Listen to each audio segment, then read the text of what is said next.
Show me your hands. What's your name, mate? What's your name? What's your name? John. You got any ID on you, mate? I'm looking for someone who's just stabbed someone. I need to see your name. Say something on your card. Put your hands behind your back. Oh, why? Put your hands behind your back now. Oh, why? Listen. Right. No, wait. Listen, you're on camera. Listen, you're on camera. Right now. I didn't even do nothing, bro. Put your hands right there. Put me on. 940 is clear. I didn't even do nothing. Urgent assistant, King Henry's Drive near the park. I'm marked. I've got this male detained. Today, we're sharing the heartbreaking story of Elianne Andam, a bright, kind-hearted 15-year-old who tragically lost her life in Croydon, South London.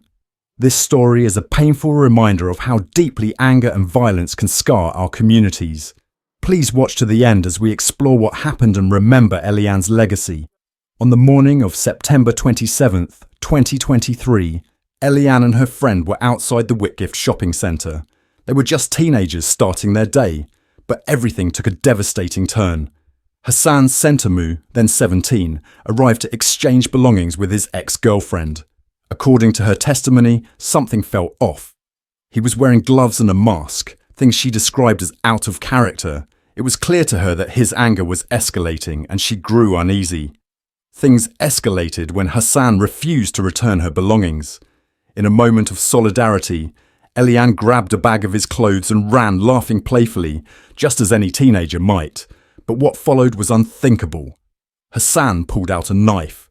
Witnesses describe Elianne turning, pleading for him to stop, but he lashed out, stabbing her multiple times.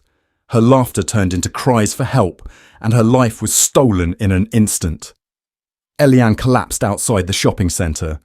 Hassan fled the scene, discarding the knife nearby. Within 90 minutes, he was arrested on a bus near his home, his thumb stained with what appeared to be blood. At just 15 years old, Elianne's life was cut tragically short.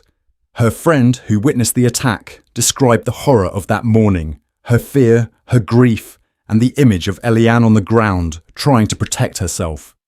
In court, Hassan admitted to causing Elianne's death but denied murder, citing his autism as a factor in his actions.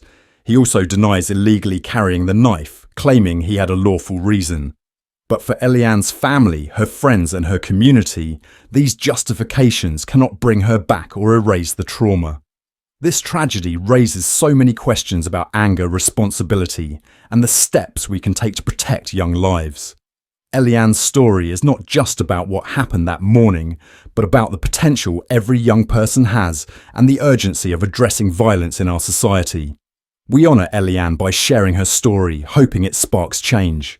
Let's remember her as the bright, loving teenager she was, and let's work to create a world where no family has to endure such a loss. Thank you for watching. Let's keep Elianne and her family in our thoughts. If you or someone you know is struggling, reach out for support, and please share this video to spread awareness. Together we can strive for a safer, kinder world.